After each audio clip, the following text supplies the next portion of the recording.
Well, this happens to be National Sleep Awareness Week, and imagine getting up to wake up every morning without using an alarm. That only happens on the weekends when I sleep until noon, by the way. Whenever you want. Exactly. So that is an option for some people we know. Anna, experts say it could be a good idea to wake up another way instead, right? Good morning.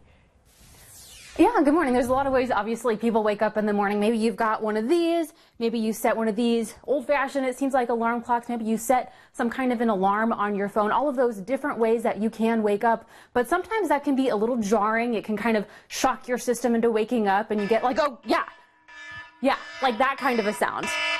Yeah, is that the way that you want to start your day? Suddenly my heart is pounding, your blood pressure is racing maybe a little bit. There are some maybe more peaceful ways to start off your day. One idea that I've actually started doing, I set an alarm that goes off on my watch, and so it vibrates, and that wakes me up. But maybe if you don't wake up so easily, that may not be a good idea. So there is these new things on the market that are called alarm clock lights. And so we've got a little graphic that can kind of show you how that works. The idea is that it starts off obviously dark, and then about a half an hour before you're supposed to wake up, the light starts glowing a little bit more, and it really mimics a sunrise, gradually getting brighter and brighter until you wake up eventually a little more naturally. And many of these products even look like sunlight, which can make a big difference. And some studies show waking up to light instead of that annoying sound can help start your day a little bit happier. Maybe you're a little less groggy. I even saw one model where the light can actually focus on one particular person in the bed. So maybe if you're sleeping with somebody who doesn't need to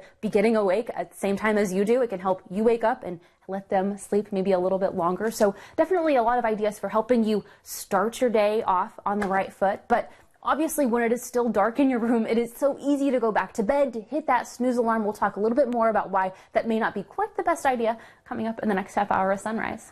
All right. Thank you, Anna. Now, I do have that Fitbit Blaze where I get the little bit of the vibration. You take care of everything. You track everything. I do track everything. I would be like, Chuck's like, how much sleep did you get last night? I'm like, 4 hours and 42 minutes. Oh my God. How many steps did you take? 12,000. Do you know how many stairs I've taken? Do you all think that when you're, I mean, you know, you're here back and forth, you have the craziest schedule, but for Julia and I, do you think that when your spouse comes to bed and you're like REM 1 or 2, do you think that ruins your sleep?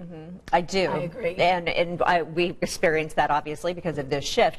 We got one of those sound machines in our room. Once we got the sound machine, I slept through Barry coming to bed. Yeah. I am solid. Yeah, well, sometimes we just say, go sleep in the guest room because we're like on such different schedules. One of us has a flight. We're so sleep deprived. It's like, it's just not worth it for tonight.